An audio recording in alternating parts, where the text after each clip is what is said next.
இப்போது புதிய அறிமுகம் ஆச்சி ஹோட்டல் சாம்பார் மற்றும் ஆச்சி இடிச்ச சாம்பார் 50 கிராம் ரூபாய் 20 மட்டுமே.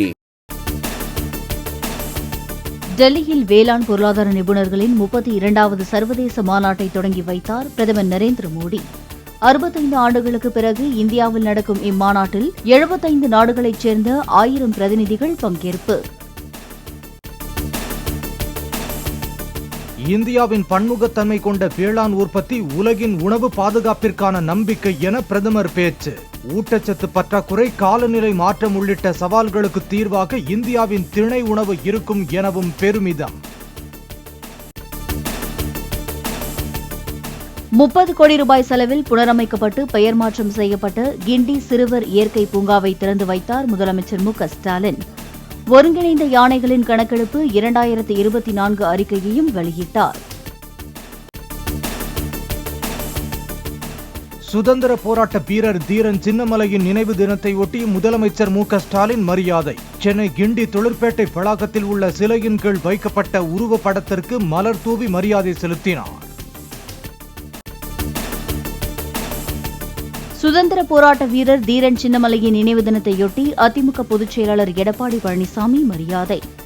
சேலம் மாவட்டம் சங்ககிரியில் உள்ள மணிமண்டபத்தில் வைக்கப்பட்ட அவரது உருவப்படத்திற்கு மலர் தூவி மரியாதை செலுத்தினார். செங்கல்பட்டு, விழுப்புரம், திருவண்ணாமலை, கோயம்புத்தூர், நீலகிரி ஆகிய மாவட்டங்களில் ஓரிரு இடங்களில் நாளை கனமழைக்கு வாய்ப்பு. வானிலை ஆய்வு மையம் தகவல். சென்னை பெருநகர் மற்றும் புறநகரில் ஒரு சில இடங்களில் இடி மின்னலுடன் மழை பெய்யக்கூடும். அடுத்த 48 மணி நேரத்திற்கு வானம் பொதுவாக மேகமூட்டத்துடன் காணப்படும் என்றும் வானிலை மையம் தகவல். நாமக்கல் மாவட்டம் குமாரபாளையத்தில் காவிரி ஆற்று வெள்ளத்தால் பாதிக்கப்பட்ட இடங்களில் அதிமுக பொதுச் செயலாளர் எடப்பாடி பழனிசாமி ஆய்வு. முகாமில் தங்க வைக்கப்பட்டுள்ள மக்களுக்கு நிவாரணப் பொருட்களை வழங்கினார்.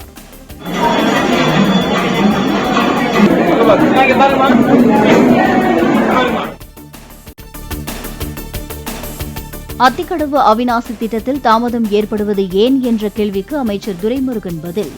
ஒரு தரப்பினர் நீதிமன்றம் சென்றுள்ளதால் நிலம் கையகப்படுத்துவதில் தாமதமாவதாக விளக்கம். காவிரி விவகாரம் தொடர்பாக திமுக அரசில் உள்ளவர்கள் கர்நாடக அரசை எதிர்த்து ஏன் ஒரு வார்த்தை கூட பேசவில்லை என அண்ணாமலை கேள்வி.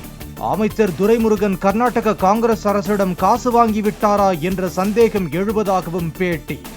நாங்க கர்நாடகாவை பத்தி நாங்க தைரியமா பேசுவோம்ப்பா. காங்கிரஸ் அரசு பண்ற தப்ப ஏன் தைரியமா பேசாம இருக்கீங்க? தமிழ்நாடு மக்கள் இந்த கேள்வி கேட்கறாங்கல்ல. அத்திக்கடவு அவிநாசி திட்டத்தை உடனடியாக நிறைவேற்ற கோரி வரும் 20ஆம் தேதி முதல் பாஜக சார்பில் தொடர் உண்ணாவிரத போராட்டம்.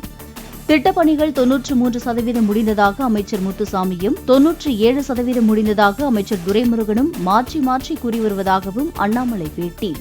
அவிநாசி அத்திக்கடவு திட்டம் என்ன நமக்கு தெரியும். உபரி நீரை ஒரு பகுதியிலிருந்து எடுத்து வறட்சியாக இருக்கக்கூடிய ஒரு பகுதிக்கு நீரை கொண்டு போறதுதான் திட்டம். இதற்கு முன்பு இருந்த ஆட்சி 2021 ஆட்சி அதிகாரத்தை அடுத்த ஆட்சியிட கொடுத்த பொழுது 83% பணிகள் சராசரியாக நிறைவடைந்திருப்பதாக ஒரு குரூப் சொல்றாங்க. இன்னைக்கு 39 மாதங்கள் ஆகியும் கூட இன்னும் அந்த பணிகள் முடிந்தபாடு இல்லை. அவிநாசி அத்திக்கடவு திட்டத்தை முழுமையாக முடித்து வேகமாக மக்களுடைய பயன்பாட்டிற்கு கொடுக்க வேண்டும் என்பதற்காக ஆகஸ்ட் 20ஆம் தேதி தொடர் உண்ணாவிரத போராட்டத்தில் உட்கார்றோம். 20 ஜனவரி 2023 97% முடிச்சிட்டாங்க. 8 மார்ச் 2023 அமைச்சர் முத்துசாமி அவர்கள் 15 நாள்ல சோதனை ஓட்டம்னார். சென்னையின் ஓராண்டுக்கு தேவைப்படும் 15 TMC அளவு நீரை ஒரே நாளில் வீணாக கடலுக்கு அனுப்பும் சூழல் தொடர்வதாக அன்புமணி கருத்து. காவிரி, கொள்ளிடம் ஆகிய ஆறுகளின் குறுக்கே 10 கிலோமீட்டருக்கு ஒரு தடுப்பணையை கட்ட வேண்டும் எனவும் வலியுறுத்தல். சென்னை கடற்கரை காட்பாடி இடையே வந்தே மெட்ரோ ரயில் சோதனை ஓட்டம். பஞ்சாபின் கபூர் தலாவில் தயாரிக்கப்பட்ட 12 பெட்டிகளுடன் இயக்கி சோதிக்கப்பட்டதாக அதிகாரிகள் தகவல். கேரள மாநிலம் வயநாடு நிலச்சரிவில் உயிரிழந்தோரின் எண்ணிக்கை 344ஆக உயர்வு.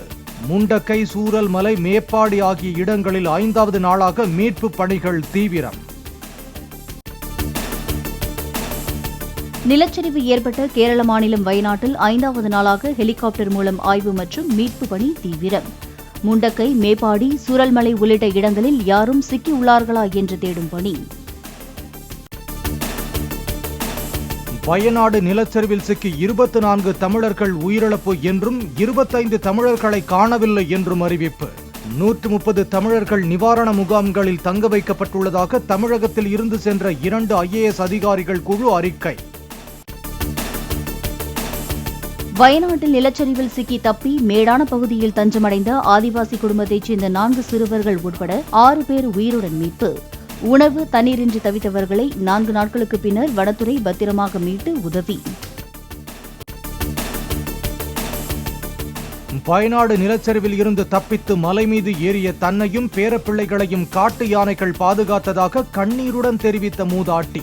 உயிரை காப்பாற்றிக் கொள்ள வந்துள்ள எங்களை ஒன்றும் செய்யாதே என மண்டியிட்டு அழுததை பார்த்து யானையும் கண்ணீர் விட்டதாக நிகழ்ச்சி. சாலை விதிகளுக்கு உட்பட்டு இருசக்கர வாகனம் ஓட்டவில்லை என்ற புகாரில் யூடியூபர் இர்ஃபானுக்கு 1500 ரூபாய் அபராதம். தலைக்கவசம் அணியாமலும் விதிகளின்படி நம்பர் பிளேட் பொருத்தாததும் கண்டறியப்பட்டு சென்னை அடையாறு போக்குவரத்து போலீசார் நடவடிக்கை. நெடுந்தீவு அருகே மீன்பிடித்துக் கொண்டிருந்த புதுக்கோட்டை மாவட்ட மீனவர்கள் 4 பேர் சிறைபிடிப்பு. எல்லை தாண்டி மீன்பிடித்ததாக கூறி கைது செய்து காங்கேசன்துறை கடற்படை முகாமிற்கு அழைத்துச் சென்ற இலங்கை கடற்படை. குஜராத் மாநிலத்தின் அம்பிகா ஆற்று வெள்ளத்தில் அடித்து செல்லப்பட்ட சரக்கு வாகனம் தரைப்பாலத்தை கடந்து செல்லும் போது வெள்ளத்தில் சிக்கியது. விஜய் நடிக்கும் the greatest of all time படத்தின் 3ஆம் பாடல் இணையதளத்தில் வெளியீடு. கங்கை அமரன் எழுதியுள்ள ஸ்பார்க் என்ற பாடலை யுவன் சங்கர் ராஜா இசையமைத்து பாடியுள்ளார். இப்போது புதிய அறிமுகம் ஆச்சி ஹோட்டல் சாம்பார் மற்றும் ஆச்சி இடிச்ச சாம்பார் 50 கிராம் ரூபாய் 20 மட்டுமே.